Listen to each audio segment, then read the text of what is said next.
A real drama is unfolding in the courtroom where the main character is not so much the law as it is human comedy. While some are wondering if the ex-president actually dozed off on the defendant's bench, others are noting that the artist drawing his portraits clearly doesn't have warm feelings towards him. The center of attention is Donald Trump, who, according to him, doesn't close his eyes at the witch hunt organized by the corrupt district attorney. He claims that he only sometimes closes his beautiful blue eyes to better understand what is happening. However, besides Trump's own behavior, the public is also interested in the performance of his family. Donald Trump Jr., who appeared in the courtroom looking like a dramatic movie star, instead of giving convincing testimony, seemed to be trying to remember if he turned off the stove. At the same time, his father continues his usual line, declaring the court biased and pretending to be awake. Following the previous speakers, Eric, a member of the family whose role in his own family often remains in the shadows, takes the stage.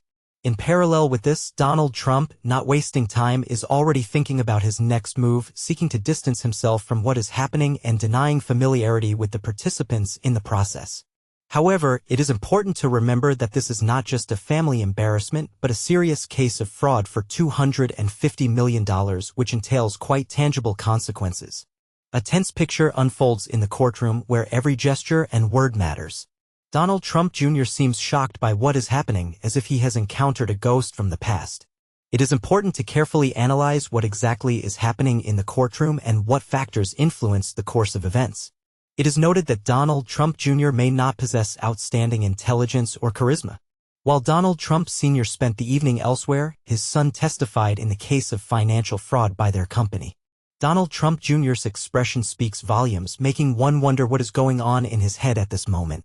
As in all cases involving the Trump family, the oath was taken using an inverted Bible. It is expected that Donald Trump Jr. will complete his testimony, after which Eric will speak, and then Donald Trump will probably try to deny his connection with both of them. Donald Trump Jr. probably expected to be in the courtroom, but the atmosphere was more like an awkward job interview for a position he is clearly not ready for. He sat stiffly, trying to feign seriousness, but his expression revealed both confusion and self-confidence. His testimony was a mixture of "I don't remember" and "this is not within my competence," which is a typical defense tactic of the Trump family. If you deny knowledge of any details, how can you be guilty? Meanwhile, Donald Trump Sr., located in another part of the city, was doing his usual thing, expressing dissatisfaction with the gag order, claiming that it prevents him from testifying. However, this is not true. He is allowed to testify, but he prefers not to, because under oath he will not be able to tell tall tales as he does on his Truth social network. The artist making sketches in the courtroom deserves special attention. He has, perhaps, the most difficult task: how to convey Trump's expression, which constantly changes between anger, boredom, and the expression he adopts when he pretends to listen. The judge is clearly not thrilled, the jurors look exhausted, and Trump's legal team seems to regret the choices they have made in life. A real spectacle unfolded when Donald Trump Jr. tried to portray a serious businessman.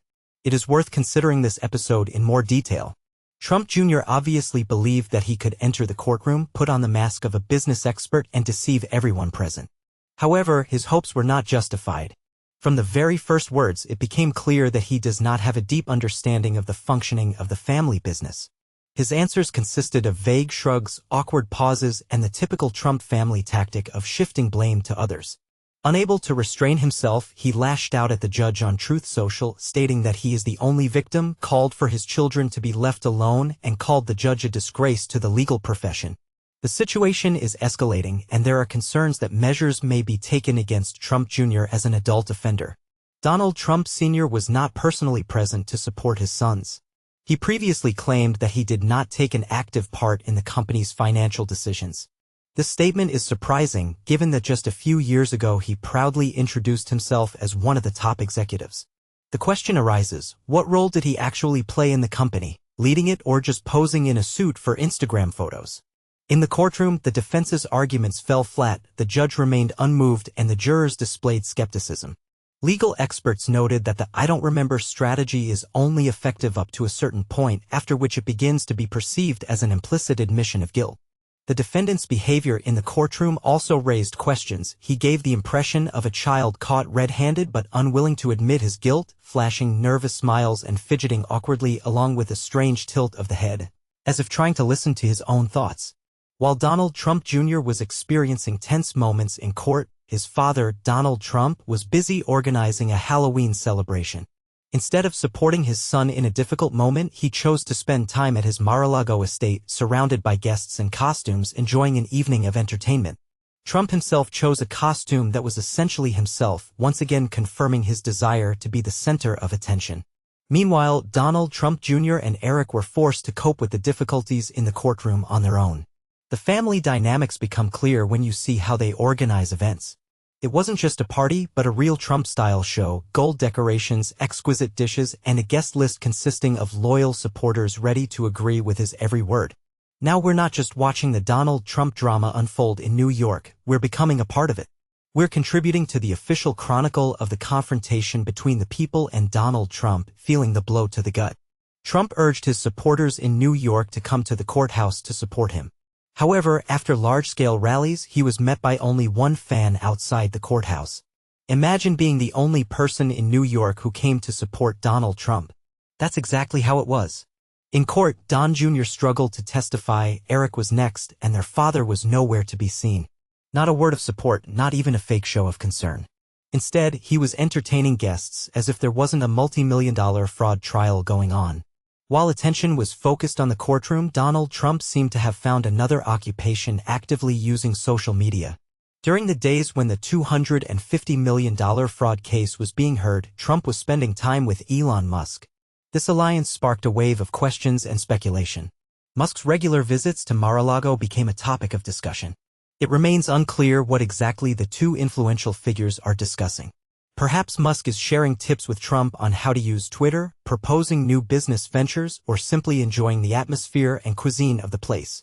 One thing is clear, both Musk and Trump are attention-seeking personalities. Musk seeks to strengthen his image as a genius, and Trump craves recognition of his victories. Their meeting creates a kind of competition in self-praise. According to some reports, Musk is trying to influence Trump's 2024 election campaign. However, it is well known that Trump tends to listen only to himself. Even if Musk offers some ideas, Trump will likely just nod, pondering what nickname he will give Musk if their paths ever diverge. The question arises, what does Musk actually hope to gain from these meetings? A seat at the negotiating table, a political ally, or just the opportunity to watch Trump try to sound smart? Musk's motives remain a mystery, but interest in this alliance of two influential figures does not wane. The internet reaction was immediate. It was clear to everyone that if Trump and Musk spent enough time together, something extraordinary was bound to happen. And so it did. The Twitter Lego platform appeared, so absurd that it seems like a parody. But, as experience shows, in situations involving Trump, nothing is too absurd. The day turned out to be quite eventful. The author admits that the morning was not easy. A headache woke him up at 5 in the morning.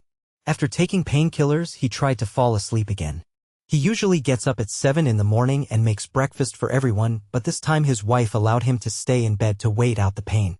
When he finally got out of bed at 9 in the morning, his phone was flooded with messages. Usually there are no more than 4, but this time there were as many as 100. It turned out that he had once again offended the ego of the former president, apparently still resentful of a joke made at his expense at the Oscars. Currently, Donald Trump is experiencing the first week of his criminal trial, becoming the first president in history to stand trial on criminal charges related to paying hush money to an adult film star. Imagine a social network where every trending topic is about Trump, every post is fact-checked by Trump himself, and instead of a blue checkmark, verified users get a little gold toilet emoji. It's just a fantasy for now, but after Elon Musk's acquisition of Twitter and the failure of Trump's Truth Social, such a scenario doesn't seem impossible. Musk's obsession with free speech and Trump's desire to control every discussion make them the perfect team for another social media disaster. The thought of these two sitting in Mar-a-Lago, brainstorming ways to fix the internet is amusing. If Trump actually launched his own Twitter, one can safely assume what it would look like. No journalists, no critics, just an endless stream of Trump tweets about how unfair life is. It would be Truth Social 2.0, only with an even worse name and with Musk's explicit involvement. However, the real problem is that people are actually signing up, and that's where the confusion begins. As funny as it sounds, it's not just a joke. Trump isn't just a reality TV star popping up in the headlines, he's running for president again. And Musk controls one of the most influential platforms in the world. When these two team up, it's not just about entertainment, it's about influence. Social media has already changed the way politics works. Disinformation spreads faster than facts, outrage attracts clicks, and people believe everything that fits their worldview, whether it's true or not. And the more influential people like Trump and Musk control these platforms, the harder it becomes to separate truth from fiction. As a Canadian, are you thrilled by the prospect of potentially becoming our 51st state, as President Trump suggested? Is there much enthusiasm for this? There's no enthusiasm at all. Is it true that Trump once paid you to come to his birthday? Well, when you're a playmate, they give you $500 a day to, go anywhere. So I was hired, I think, at the time for a birthday, as far as I remember, for him, yeah. Wow, how sad that he has to hire people to come to his birthday, although that makes perfect sense. I think it was his birthday, yeah.